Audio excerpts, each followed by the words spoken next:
ಓಂ ಗಂ ಗಣಪತಯೇ ನಮಃ. ಹಾಯ್ ಹಲೋ ನಮಸ್ಕಾರ. Welcome to spiritual vibes YouTube channel. ಆಧ್ಯಾತ್ಮಿಕ ಮತ್ತು ಜ್ಯೋತಿಷ್ಯದ ವಿಶೇಷ ಮಾಹಿತಿಗಳ ಜಗತ್ತಿಗೆ ನಿಮಗೆಲ್ಲರಿಗೂ ಆತ್ಮೀಯ ಸ್ವಾಗತ. ಪ್ರೀತಿಯ ವೀಕ್ಷಕರೇ, ಜ್ಯೋತಿಷ್ಯ ಶಾಸ್ತ್ರದಲ್ಲಿ ಗ್ರಹಗಳ ಸಂಚಾರಕ್ಕೆ ಅತ್ಯಂತ ಮಹತ್ವದ ಸ್ಥಾನವಿದೆ. ಒಂದೊಂದು ಗ್ರಹದ ಬದಲಾವಣೆಯು ನಮ್ಮ ಜೀವನದ ಮೇಲೆ ಪ್ರಭಾವ ಬೀರುತ್ತದೆ.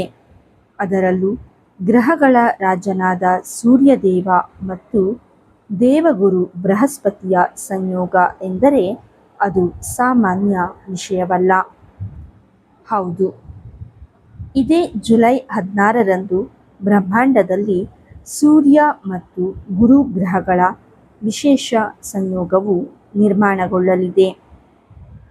ಈ ದೈವಿಕ ಮಿಲನದಿಂದಾಗಿ ಅತ್ಯಂತ ಶಕ್ತಿಶಾಲಿಯಾದ ಮಹಾಲಕ್ಷ್ಮಿ ರಾಜಯೋಗ ಮತ್ತು ನವಪಂಚಮ ಯೋಗ ಸೃಷ್ಟಿಯಾಗುತ್ತಿದೆ. ಈ ಮಹಾಯೋಗದ ಪ್ರಭಾವದಿಂದಾಗಿ 12 ರಾಶಿಗಳ ಜೀವನದಲ್ಲಿ ದೊಡ್ಡ ಬದಲಾವಣೆಗಳು ಬರಲಿವೆ. ಆದರೆ ವಿಶೇಷವಾಗಿ 3 ಅದೃಷ್ಟಶಾಲಿ ರಾಶಿಗಳ ಜನರ ಜೀವನ ಈ ಅವಧಿಯಲ್ಲಿ ಸಂಪೂರ್ಣವಾಗಿ ಬದಲಾಗಲಿದೆ. ಹಠಾತ್ ಧನಲಾಭ, ಉದ್ಯೋಗದಲ್ಲಿ ಪ್ರಗತಿ, ಸಮಾಜದಲ್ಲಿ ಕೀರ್ತಿ ಎಲ್ಲವೂ ಇವರಿಗೆ ಒಲಿದು ಬರಲಿದೆ. ಆ 3 ಮಹಾ ಅದೃಷ್ಟಶಾಲಿ ರಾಶಿಗಳು ಯಾವುವು? ನಿಮ್ಮ ರಾಶಿಯು ಇದರಲ್ಲಿ ಇದೆಯೇ? ಇದನ್ನು ಸಂಪೂರ್ಣವಾಗಿ ತಿಳಿಯಲು ಈ ವಿಡಿಯೋವನ್ನು ಕೊನೆಯವರೆಗೂ ತಪ್ಪದೆ ನೋಡಿ. ವೀಕ್ಷಕರೇ, ಮೊದಲು ಈ ರಾಜಯೋಗ ಹೇಗೆ ಸೃಷ್ಟಿಯಾಗುತ್ತಿದೆ ಎಂದು ಸೈಂಟಿಫಿಕ್ ಆಗಿ ಮತ್ತು ಜ್ಯೋತಿಷ್ಯದ ಪ್ರಕಾರ ತಿಳಿಯೋಣ. ಜುಲೈ 16ರಂದು ಗ್ರಹಗಳ ರಾಜನಾದ ಸೂರ್ಯದೇವನು ಮಿಥುನ ರಾಶಿಯಿಂದ ಹೊರಬಂದು ಚಂದ್ರನ ಮನೆಯಾದ ಕಟಕ ರಾಶಿಯನ್ನು ಪ್ರವೇಶಿಸಲಿದ್ದಾನೆ. ಕಟಕ ರಾಶಿಯಲ್ಲಿ ಈಗಾಗಲೇ ಜ್ಞಾನ, ಸಂಪತ್ತು ಮತ್ತು ಅದೃಷ್ಟದ ದಾತನಾದ ದೇವಗುರು ಬೃಹಸ್ಪತಿ ಅಂದರೆ ಗುರುಗ್ರಹ ಬೀಡುಗಣ್ಣಾಗಿ ಕುಳಿತಿದ್ದಾನೆ. ಯಾವಾಗ ಜ್ಞಾನದ ಕಾರಕನಾದ ಗುರು ಮತ್ತು ಆತ್ಮವಿಶ್ವಾಸ, ಅಧಿಕಾರದ ಕಾರಕನಾದ ಸೂರ್ಯ ಒಟ್ಟಿಗೆ ಸೇರುತ್ತಾರೋ ಅಲ್ಲಿ ಸೌರ ಗುರು ಸಂಯೋಗ ಏರ್ಪಡುತ್ತದೆ. ಕಟಕ ರಾಶಿಯು ಗುರುವಿಗೆ ಉಚ್ಚ ಸ್ಥಾನವಾಗಿದೆ. ಹಾಗಾಗಿ ಉಚ್ಚ ಗುರುವಿನೊಂದಿಗೆ ಸೂರ್ಯ ಸೇರುವುದರಿಂದ ಇಲ್ಲಿ ಸೃಷ್ಟಿಯಾಗುವ ಮಹಾಲಕ್ಷ್ಮಿ ರಾಜಯೋಗವು ಶತಕೋಟಿ ಪಟ್ಟು ಹೆಚ್ಚು ಶಕ್ತಿಯನ್ನು ಪಡೆಯುತ್ತದೆ. ಇದು ಕೇವಲ ಆರ್ಥಿಕ ಲಾಭವನ್ನಷ್ಟೇ ಅಲ್ಲ, ಮನಸ್ಸಿಗೆ ನೆಮ್ಮದಿ, ಕುಟುಂಬದಲ್ಲಿ ಸುಖ ಮತ್ತು ಸಮಾಜದಲ್ಲಿ ಗೌರವವನ್ನು ತಂದುಕೊಡುತ್ತದೆ. ಹಾಗಾದರೆ ಆ 3 ರಾಶಿಗಳು ಯಾವುವು ನೋಡೋಣ ಬನ್ನಿ. ಮೇಷರಾಶಿ. ನಮ್ಮ ಪಟ್ಟಿಯಲ್ಲಿರುವ ಮೊದಲನೇ ಅದೃಷ್ಟದ ರಾಶಿ ಮೇಷರಾಶಿ. ಮೇಷರಾಶಿಯ ಜಾತಕದ ಪ್ರಕಾರ ಸೂರ್ಯ ಮತ್ತು ಗುರುವಿನ ಈ ಮಹಾ ಸಂಯೋಗವು ನಿಮ್ಮ ಜಾತಕದ 4ನೇ ಮನೆಯಲ್ಲಿ ಅಂದರೆ ಚತುರ್ಥ ಭಾವದಲ್ಲಿ ಸಂಭವಿಸಲಿದೆ. ಜ್ಯೋತಿಷ್ಯದಲ್ಲಿ 4ನೇ ಮನೆಯನ್ನು ಸುಖ, ತಾಯಿ, ವಾಹನ ಮತ್ತು ಭೂಮಿಯ ಮನೆ ಎಂದು ಕರೆಯಲಾಗುತ್ತದೆ. ಆಸ್ತಿ ಮತ್ತು ವಾಹನ ಯೋಗ. ಮೇಷರಾಶಿಯವರೇ, ನೀವು ಬಹಳ ದಿನಗಳಿಂದ ಸ್ವಂತ ಮನೆ ಕಟ್ಟಬೇಕು ಅಥವಾ ಹೊಸ ವಾಹನ ಖರೀದಿಸಬೇಕು ಎಂದು ಕನಸು ಕಾಣುತ್ತಿದ್ದರೆ ಈ ಮಹಾಲಕ್ಷ್ಮಿ ರಾಜಯೋಗವು ನಿಮ್ಮ ಕನಸನ್ನು ನನಸು ಮಾಡಲಿದೆ. ಆಸ್ತಿ ಖರೀದಿಗೆ ಇದ್ದ ಅಡೆತಡೆಗಳು ನಿವಾರಣೆಯಾಗಲಿವೆ. ಉದ್ಯೋಗದಲ್ಲಿ ಪ್ರಗತಿ. ಕೆಲಸದ ಸ್ಥಳದಲ್ಲಿ ನಿಮ್ಮ ಕಠಿಣ ಪರಿಶ್ರಮಕ್ಕೆ ತಕ್ಕ ಮನ್ನಣೆ ಸಿಗಲಿದೆ. ಹಿರಿಯ ಅಧಿಕಾರಿಗಳು ನಿಮ್ಮ ಕೆಲಸವನ್ನು ಮೆಚ್ಚಲಿದ್ದಾರೆ. ಈ ಅವಧಿಯಲ್ಲಿ ನಿಮಗೆ ಪ್ರಮೋಷನ್ ಅಂದರೆ ಬಡ್ತಿ ಮತ್ತು ಸಂಬಳ ಹೆಚ್ಚಳವಾಗುವ ಬಲವಾದ ಯೋಗವಿದೆ. ಪಿತ್ರಾರ್ಜಿತ ಆಸ್ತಿ. ಸೂರ್ಯ ಮತ್ತು ಗುರುವಿನ ವಿಶೇಷ ಅನುಗ್ರಹದಿಂದಾಗಿ ಕುಟುಂಬದಲ್ಲಿ ಕೋರ್ಟ್ ಕಚೇರಿ ಅಥವಾ ಆಸ್ತಿಗೆ ಸಂಬಂಧಿಸಿದ ವಿವಾದಗಳಿದ್ದರೆ ಅವು ನಿಮ್ಮ ಪರವಾಗಿ ಬಗೆಹರಿಯಲಿವೆ. ಪಿತ್ರಾರ್ಜಿತ ಸಂಪತ್ತಿನಿಂದ ದೊಡ್ಡ ಲಾಭವನ್ನು ನೀವು ನಿರೀಕ್ಷಿಸಬಹುದು. ಮೇಷರಾಶಿಯವರಿಗೆ ವಿಶೇಷ ಪರಿಹಾರ. ಈ ಅವಧಿಯಲ್ಲಿ ಪ್ರತಿದಿನ ಬೆಳಗ್ಗೆ ಸೂರ್ಯದೇವನಿಗೆ ತಾಮ್ರದ ಪಾತ್ರೆಯಲ್ಲಿ ನೀರನ್ನು ಅರ್ಪಿಸಿ, ಅಂದರೆ ಅರ್ಘ್ಯ ನೀಡಿ, ಮತ್ತು ಓಂ ಸೂರ್ಯಾಯ ನಮಃ ಮಂತ್ರವನ್ನು ಜಪಿಸಿ. ಮಿಥುನ ರಾಶಿ.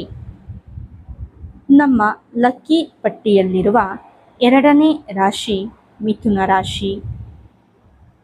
ಮಿಥುನ ರಾಶಿಯ ಜನರಿಗೆ ಈ ಮಹಾಲಕ್ಷ್ಮಿ ರಾಜಯೋಗವು ನಿಮ್ಮ ಜಾತಕದ 2ನೇ ಮನೆಯಲ್ಲಿ, ಅಂದರೆ ಧನಭಾವದಲ್ಲಿ ನಿರ್ಮಾಣವಾಗುತ್ತಿದೆ. ಹೆಸರೇ ಹೇಳುವಂತೆ 2ನೇ ಮನೆ ಎಂದರೆ ಸಂಪತ್ತು ಮತ್ತು ವಾಣಿಯ ಮನೆ. ಹಠಾತ್ ಧನಲಾಭ. ಯಾರಿಗೆ ಹಣಕಾಸಿನ ಸಮಸ್ಯೆ ಇತ್ತೋ, ಯಾರು ಸಾಲದ ಸುಳಿಯಲ್ಲಿದ್ದೀರೋ ಅವರಿಗೆ ಈ ಅವಧಿ ವರದಾನವಾಗಲಿದೆ. ಎಲ್ಲೋ ಸಿಲುಕಿಕೊಂಡಿದ್ದ ನಿಮ್ಮ ಹಳೆಯ ಹಣ ಅಥವಾ ಬರಬೇಕಾಗಿದ್ದ ಬಾಕಿ ಹಣ ಹಠಾತ್ತನೆ ನಿಮ್ಮ ಕೈ ಸೇರಲಿದೆ. ವಾಕ್ಚಾತುರ್ಯ ಮತ್ತು ವ್ಯಾಪಾರ. ಮಿಥುನ ರಾಶಿಯವರ ಮಾತು ಈ ಅವಧಿಯಲ್ಲಿ ಅತ್ಯಂತ ಪ್ರಭಾವಶಾಲಿಯಾಗಿರಲಿದೆ. ನಿಮ್ಮ ಮಾತಿನಿಂದಲೇ ನೀವು ದೊಡ್ಡ ದೊಡ್ಡ ಡೀಲ್ಗಳನ್ನು ಸುಲಭವಾಗಿ ಮುಗಿಸಲಿದ್ದೀರಿ. ವ್ಯಾಪಾರ ಮತ್ತು ಬಿಸ್ನೆಸ್ ಮಾಡುವವರಿಗೆ ಇದು ಗೋಲ್ಡನ್ ಪೀರಿಯಡ್. ಹೊಸ ಹೊಸ ಮಾರ್ಗಗಳಿಂದ ಹಣ ಹರಿದು ಬರಲಿದ್ದು, ನಿಮ್ಮ ಬ್ಯಾಂಕ್ ಬ್ಯಾಲೆನ್ಸ್ ಗಣನೀಯವಾಗಿ ಹೆಚ್ಚಾಗಲಿದೆ. ಹೂಡಿಕೆಯಿಂದ ಲಾಭ.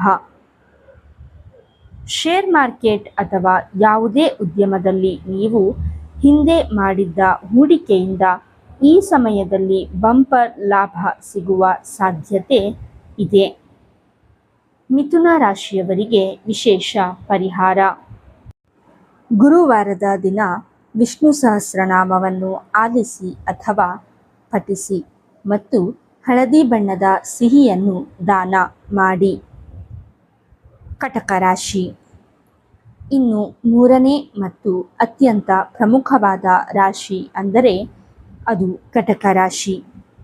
ವೀಕ್ಷಕರೇ, ಏಕೆಂದರೆ ಸೂರ್ಯ ಮತ್ತು ಗುರುವಿನ ಈ ಮಹಾಮಿಲನ ನಡೆಯುತ್ತಿರುವುದೇ ನಿಮ್ಮ ಸ್ವಂತ ರಾಶಿಯಲ್ಲಿ, ಅಂದರೆ ನಿಮ್ಮ ಜಾತಕದ 1ನೇ ಮನೆಯಲ್ಲಿ, ಅಂದರೆ ಲಗ್ನ ಭಾವದಲ್ಲಿ. ಹಾಗಾಗಿ ಈ ರಾಜಯೋಗದ 100% ಸಕಾರಾತ್ಮಕ ಪ್ರಭಾವ ಕಟಕ ರಾಶಿಯವರ ಮೇಲೆ ಇರಲಿದೆ. ಆತ್ಮವಿಶ್ವಾಸದ ವೃದ್ಧಿ. ಕಳೆದ ಕೆಲವು ದಿನಗಳಿಂದ ಮಾನಸಿಕ ಒತ್ತಡ ಅಥವಾ ಗೊಂದಲದಲ್ಲಿದ್ದ ಕಟಕ ರಾಶಿಯವರಲ್ಲಿ ಈಗ ಹೊಸ ಉತ್ಸಾಹ ಮೂಡಲಿದೆ. ನಿಮ್ಮ ಆತ್ಮವಿಶ್ವಾಸ ದುಪ್ಪಟ್ಟಾಗಲಿದೆ. ಸಮಾಜದಲ್ಲಿ ನಿಮ್ಮ ಗೌರವ, ಕೀರ್ತಿ ಮತ್ತು ಪ್ರತಿಷ್ಠೆ ಹೆಚ್ಚಾಗಲಿದೆ. ಜನರು ನಿಮ್ಮನ್ನು ಗೌರವದಿಂದ ನೋಡಲಿದ್ದಾರೆ. ಹೊಸ ಉದ್ಯೋಗಾವಕಾಶ. ನಿರುದ್ಯೋಗಿಗಳಿಗೆ ಅಥವಾ ಕೆಲಸ ಬದಲಾಯಿಸಬೇಕು ಅಂದುಕೊಂಡವರಿಗೆ ಮಲ್ಟಿನ್ಯಾಷನಲ್ ಕಂಪನಿಗಳಿಂದ ಅಥವಾ ಉತ್ತಮ ಸಂಸ್ಥೆಗಳಿಂದ ಅದ್ಭುತವಾದ ಆಫರ್ ಬರಲಿದೆ. ಸರ್ಕಾರಿ ಕೆಲಸಕ್ಕೆ ತಯಾರಿ ನಡೆಸುತ್ತಿರುವವರಿಗೂ ಶುಭವಾರ್ತೆ ಸಿಗಲಿದೆ. ವೈವಾಹಿಕ ಜೀವನದಲ್ಲಿ ಮಧುರತೆ. ಕೌಟುಂಬಿಕವಾಗಿ ಇದು ಅತ್ಯಂತ ಸುಂದರ ಸಮಯ. ಪತಿ ಪತ್ನಿ ನಡುವೆ ಇದ್ದ ಹಳೆಯ ಮನಸ್ತಾಪಗಳು, ವಿವಾದಗಳು ಸಂಪೂರ್ಣವಾಗಿ ಬಗೆಹರಿಯಲಿವೆ.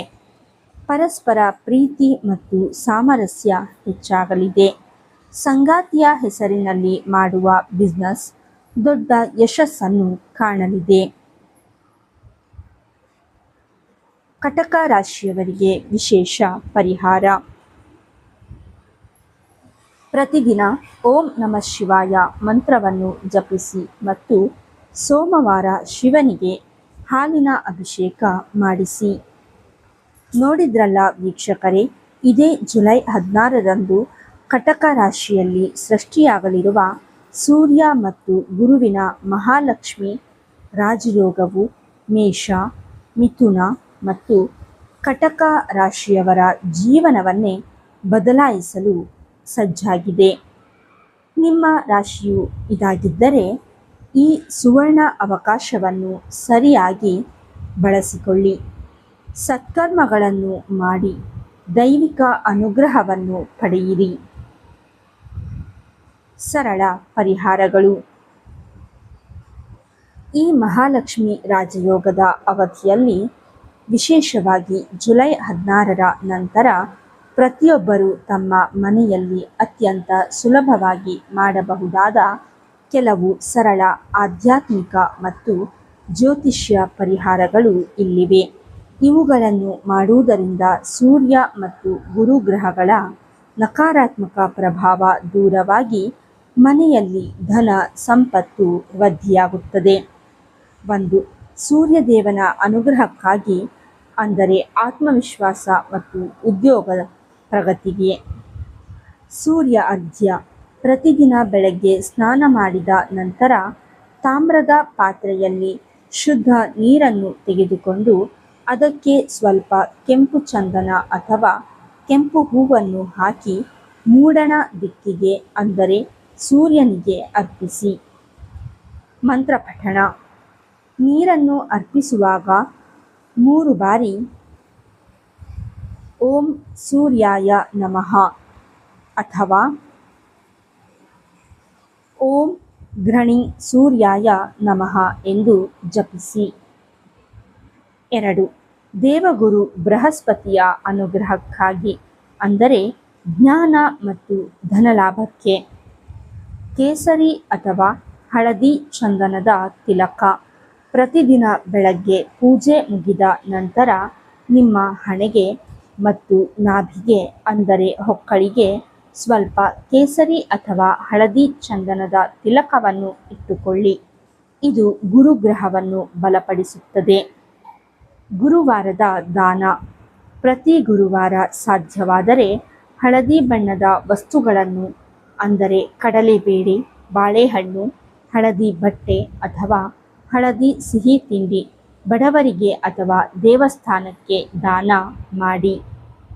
ವಿಷ್ಣು ಪೂಜೆ. ಶ್ರೀಮನ್ನಾರಾಯಣನ ಆರಾಧನೆ ಮಾಡುವುದರಿಂದ ಗುರು ಮತ್ತು ಲಕ್ಷ್ಮೀ ದೇವಿಯ ಕೃಪೆ ಬೇಗನೆ ಸಿಗುತ್ತದೆ. 3. ಮಹಾಲಕ್ಷ್ಮಿ ರಾಜಯೋಗದ ಲಾಭ ಪಡೆಯಲು, ಅಂದರೆ ಧನ ಆಕರ್ಷಣೆಗೆ. ಮನೆಯ ಮುಖ್ಯದ್ವಾರದ ಸ್ವಚ್ಛತೆ. ಪ್ರತಿದಿನ ಬೆಳಗ್ಗೆ ಎದ್ದ ತಕ್ಷಣ ಮನೆಯ ಮುಖ್ಯದ್ವಾರವನ್ನು ಸ್ವಚ್ಛಗೊಳಿಸಿ ಅಲ್ಲಿ ಸ್ವಲ್ಪ ನೀರನ್ನು ಪ್ರೋಕ್ಷಣೆ ಮಾಡಿ ದ್ವಾರದ ಇಕ್ಕೆಲಗಳಲ್ಲಿ ಸ್ವಸ್ತಿಕ ಚಿಹ್ನೆಯನ್ನು ಹಾಕುವುದು ಲಕ್ಷ್ಮೀದೇವಿಯನ್ನು ಮನೆಗೆ ಆಹ್ವಾನಿಸಲು ಉತ್ತಮ ಮಾರ್ಗ. ಸಂಜೆ ದೀಪಾರಾಧನೆ.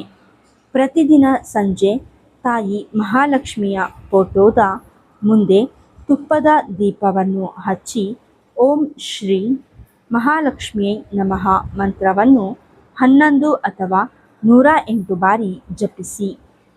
4.